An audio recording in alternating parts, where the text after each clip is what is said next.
اچھے خوابوں کے بارے میں حکم ہے کہ وہ صالح لوگوں کو بیان کر دیے جائیں، اور برے خوابوں کے بارے میں حکم ہے کہ وہ بیان نہ کیے جائیں۔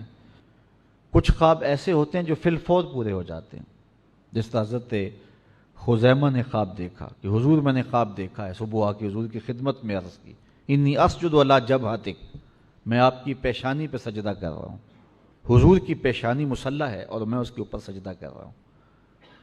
فاستجاب رسول اللہ صلی اللہ علیہ وسلم، حضور لیٹ گئے اور فرمایا صدق رویا کا یا خزیمہ، خزیمہ باقی باتیں بعد میں کریں گے، پہلے خواب کی تعبیر پوری کر لیں۔ تو کبھی ایسا ہوتا ہے رات کو خواب دیکھا، دن کو تعبیر مل گئی، اور کبھی خواب کی تعبیر پہنچتے پہنچتے اس کی منزل تک پہنچتے پہنچتے برسا برس لگ جاتا۔ اب خواب کچھ محض اوہام وہم کا سبب ہوتے ہیں، ان کے اسباب، ان کے پیچھے جو محرکات ہیں خواب کے وہ اوہام ہیں، فاسد خیالات ہیں، نفسیاتی بیماری ہے، لیکن کچھ خواب سچے ہوتے ہیں۔ دو باتیں ذہن میں رکھ لیں آج کے اس مضمون میں، نبی جو خواب دیکھے وہ سچا ہوتا ہے، اور خواب میں نبی کو دیکھا جائے تو وہ خواب بھی سچا ہوتا ہے۔ حضور نے ارشاد فرمایا من رآنی فی المنام فقد رآنی فإن الشیطان لا یتمثل بی، جس نے مجھے خواب میں دیکھا اس نے مجھے ہی دیکھا۔ شیطان خواب میں آ کر بھی جرأت نہیں کر سکتا کہے کہ میں مصطفیٰ ہوں، جس نے مجھے دیکھا اس نے مجھے ہی دیکھا۔ حضرت امام بوصیری سوئے، مقدر جاگا، حضور کی زیارت نصیب ہوئی۔ اللہ اکبر، قصیدہ بردہ لکھا تھا، ابھی تک کسی کو سنایا نہیں تھا، تو فالج زدہ تھے، بیمار پڑے ہوئے تھے، بادشاہوں کے قصیدے ساری زندگی شرف الدین بوصیری لکھتے رہے، اب جب بیمار پڑ گئے تو کوئی حال پوچھنے والا نہیں ہے، تو پھر بیٹھ کے حضور کا قصیدہ لکھا، شاہوں کے شاہ کی قصیدہ آرائی کی۔ تو حضور خواب میں ملے، فرمایا بوصیری رات والا قصیدہ تو سناؤ۔ پھر سارا قصیدہ سنا دیا، تو حضور نے اپنا دست شفا پھیرا حضرت امام بوصیری کے بدن پہ، تو ان کو درست فرما دیا اور اپنی چادر اتار کے امام بوصیری کے کندھوں پہ ڈال دی۔ امام بوصیری جب اٹھے بیماری غائب تھی اور چادر کندھوں پہ موجود تھی۔ اٹھے، فالج نہیں تھا، جلدی سے مسجد میں گئے، راستے میں ایک درویش ملا، کہا بوصیری رات والا قصیدہ تو سناؤ۔ اب امام بوصیری نے رات کو لکھا تھا، کسی کو سنایا نہیں تھا، صرف خواب میں حضور کو سنایا تھا۔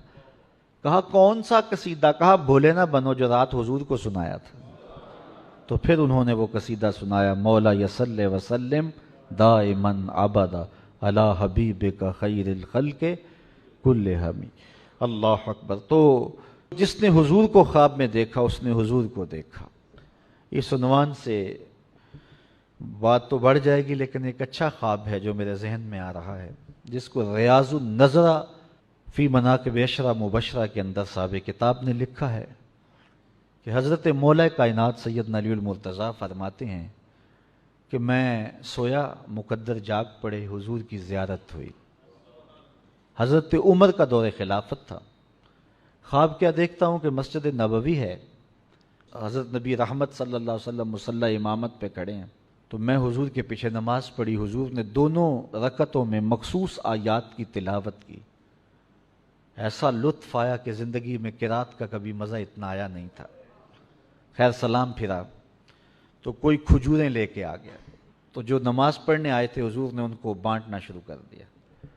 حضرت مولا کائنات کہتے ہیں کہ میری باری آئی تو حضور نے مجھے بھی کھجور عطا کی، میں نے حضور سے کھجور وصول کی اور میں خواب میں ہی کھانے لگا، اتنا لطف آیا کہ کھجور کا بھی اتنا مزہ کبھی نہیں آیا تھا۔ اچھا کہتے ہیں کہ میرا جی چاہا کہ میں حضور سے ایک کھجور اور مانگ لوں، لیکن ادب حیا مانے رہا کہ جب سب کو ایک ایک عطا کر رہے ہیں تو تجھے دو کیوں دیں گے؟ تو کہتے ہیں میں خاموش رہا، لیکن دل مچلتا تھا کہ کھجور ایک اور عطا کر دیں۔ تو کہتے ہیں اسی اثناء میں میری آنکھ کھل گئی، آنکھ کھلی تو کھجور کا ذائقہ منہ میں موجود تھا۔ جس نے حضور سے کچھ خواب میں وصول کیا، حقیقت میں وہ حضور نے ہی عطا کیا۔ تو کہتے ہیں کہ مسجد میں اذان گونج رہی تھی، میں نے وضو کیا، سنتیں پڑھی اور مسجد نبوی میں جا پہنچا۔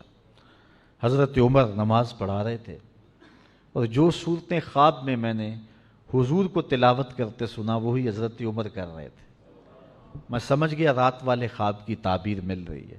سلام پھرا، میرے دل میں آیا شاید کوئی کھجوریں بھی لے کے آ جائے، تو ایک آدمی کھجوروں کا ٹوکرا لے کے آ گیا، حضرت عمر بھی کھجوریں بانٹنے لگے، بانٹتے بانٹتے جب میرے تک آئے تو مجھے بھی کھجور دی، میں نے وصول کی اور منہ میں رکھا، رات والا ذائقہ تازہ ہو گیا۔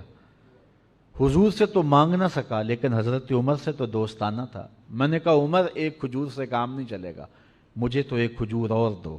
تو جناب عمر نے معنی خیز نظروں سے میری جانب دیکھا اور پھر مسکرا کے بولے علی حضور نے دی تھی کہ میں بھی دوں؟ جب حضور نے ایک دی تھی تو میں بھی ایک ہی دوں گا۔ تو کچھ خواب ایسے ہوتے ہیں، خواب ہوتے ہیں، اور کچھ خواب ایسے ہوتے ہیں کہ وہ حقیقتوں کا روپ دھار لیتے ہیں۔